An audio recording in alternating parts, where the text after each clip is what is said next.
우리나라 법치주의가 안 되는 여러 이유 중에 고정관념, 편견에 관한 이야기를 했어요. 우리가 법을 두려워하고 그리고 피하는 마음이 혹시 누군가가 나에게 심어놓은 편견 또는 고정관념 아니냐라고 하는 질문을 던졌고 그런 문제의식을 가지고 이번 강좌를 좀 진행하겠다라고 말했는데요. 우리 학생과 선생님이 만난 거는 학자와 학생으로서 만났거든요. 학자로서 생각한 것을 공부하는 학생들과 대화하겠다 이런 얘기예요. 그럼 학자가 뭐 하는 거냐라고 하는 생각을 해볼 때 학자는 현실을 체계적으로 설명하는 것, 그것을 하는 사람이 학자예요. 학문한다는 게 그런 의미니까요. 현실에 대한 설명은 이미 예전부터 누차 있어 왔어요. 대부분 신이 현실을 다스리고 있다 라는 것도 하나의 설명이죠.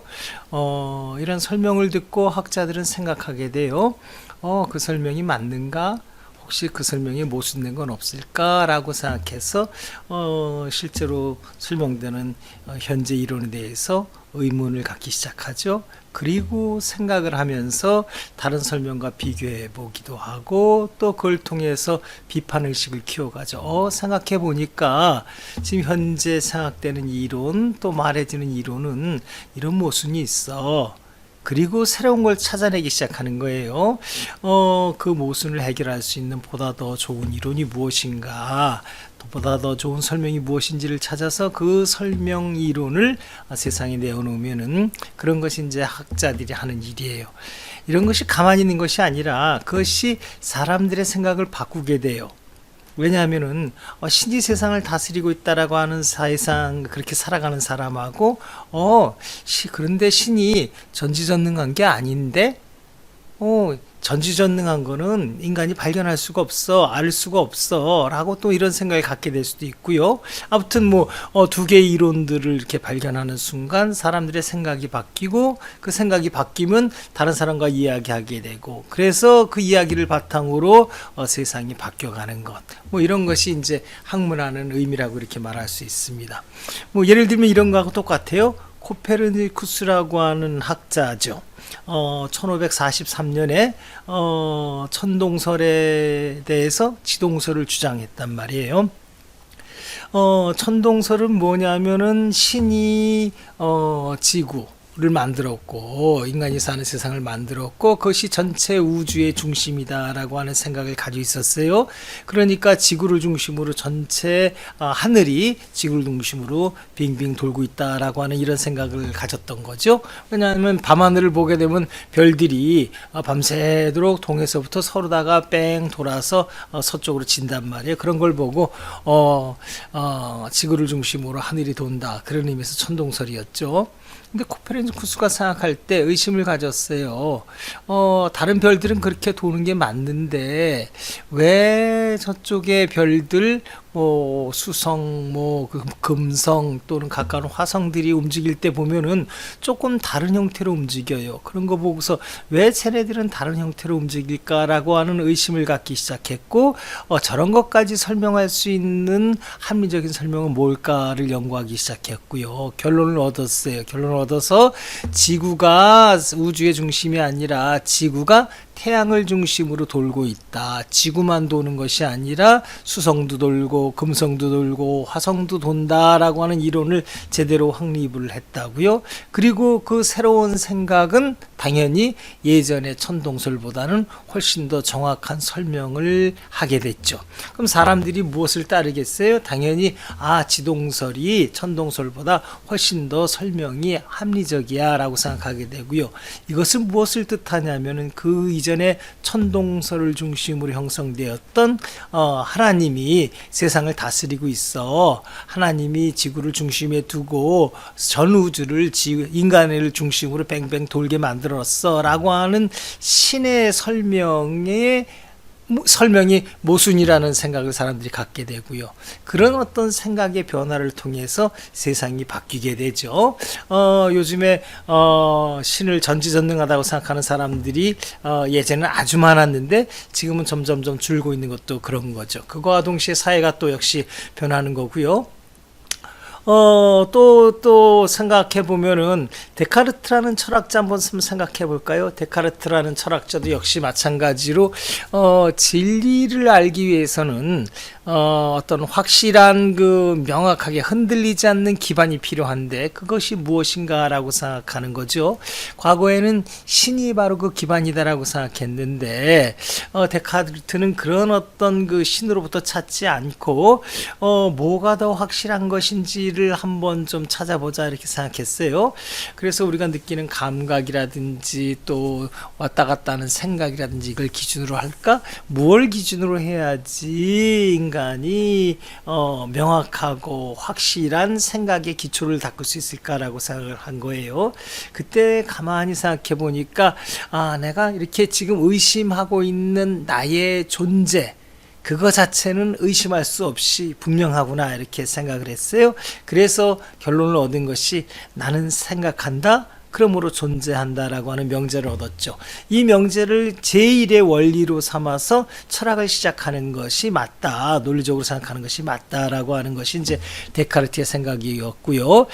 이런 어떤 명제는 과거에 신을 중심으로 생각하던 생각과 비교가 됐어요. 비교가 돼서 당연히 확실한 게 무엇이냐. 신이 보이지도 않고 그 다음에 신이 생각하는 내용이 확실한 것도 아니고 그런 면에서 볼 때 데카르트의 생각은 과거보다 조금 더 설득력이 있다라고 보여졌고요. 사람들의 생각이 과거 신을 무조건 따르는 거와는 다른 형태로 생각을 다시 하기 시작했죠. 이런 생각들이 모여서 세상을 바꾸게 된 것도 물론이고요. 선생님이 이제 나중에 필요하면 이제 칸트에 관한 이야기를 할 텐데 간단히 얘기하면 이런 거죠. 칸트는 다른 철학자들과 달리 다른 철학자들은 주로 어떤 사물의 본질을 생각할 때 전제가 뭐냐면은 인간이 생각하는 인식, 이성, 능력은 거의 절대적이고 불변하다 생각하는데 모든 것을 갖췄다고 생각하고서 다른 사물의 본질이 뭔가 이런 생각을 했단 말이에요. 다시 말해서 책상의 본질이 뭐냐? 공부하는 거냐? 나무냐? 태우니까 불이 되니까 불이냐 또 그런 것들 보면은 원소로 돼 있을 테니까 원소냐 이런 본질에 관한 생각을 했는데 그때 의심하지 않았던 건 뭐냐면은 그렇게 본질을 생각하고 있는 나의 생각, 나의 인식 능력, 나의 이성이 과연 올바른가에 대한 생각 그거에 대한 의심을 품지 않았었어요. 근데 칸트는 그거에 대한 의심을 품기 시작한 거죠. 만일에 나의 생각이 올바르지 못하다면은 내가 그렇게 본질을 생각하는 모든 것이 잘못된 거 아니냐 이런 생각을 하고서 인간의 생각하는 어떤 그 인식의 원리 그거의 작동 원리에 대해서 한번 자세히 생각해보고 그것이 얼마나 올바른지 그 다음에 얼마나 절대적인지 한번 좀 살펴보자 객관적인지 한번 살펴보자 이러면서 그 인간의 인식 생각에 대해서 연구하기 시작했죠. 연구의 결론은 어떻게 얻었느냐 하면은 인간의 인식은 인간의 이성은 시간과 공간에 갇혀 있다. 시간과 공간을 벗어난 그 이상의 것은 알 수가 없다. 5차원 세계를 또 4차원 세계를 우린 상상을 못하죠. 바로 그런 생각이에요. 그 다음에 또 하나 거기에만 갇혀 있는 게 아니라 인간의 사고의 틀 자체도 일정한 방식에 의한 틀에 의한 범주에 갇혀 있다. 라고 하는 생각을 하게 되죠. 자세한 내용은 여기서는 생략하기로 하고요. 아무튼 인간의 생각이 일정한 한계를 가진다는 것을 가장 논리적으로 설파한 사람이 칸트였어요. 그 이후에 생각해보면 칸트의 설명이 과거의 철학자들의 설명보다는 훨씬 더 인간을 또 우리 세상을 보는 눈을 정확하게 설명하고 있단 말이에요. 이런 관점에서 볼 때 칸트의 생각은 세상 사람들의 생각을 바꿨고 그 생각이 바뀐 생각을 가지고 또 서로 이야기하면서 또 사람들이 우리 같이 살아가는 세상에 대해서 또 자연을 어떻게 고칠 것인가에 대해서 생각들을 바꾸게 되죠. 그래서 당연히 세상이 바꿔지게 되는 거죠. 자, 이처럼 이제 학문이 이와 같이 이제 사람들의 생각을 바꾸는데, 사람들의 생각을 바꾸는 과정에서 중요한 것이 대화이죠. 대화이고, 이 대화를 어떻게 하는 것이 바람직하느냐에 관해서 자유롭게 대화할 수 있는 것이 핵심이다라고 이제 설명하는 학자가 있었어요. 한번 일독을 권하는데 존 스튜어트 밀이 쓴 자유론이죠.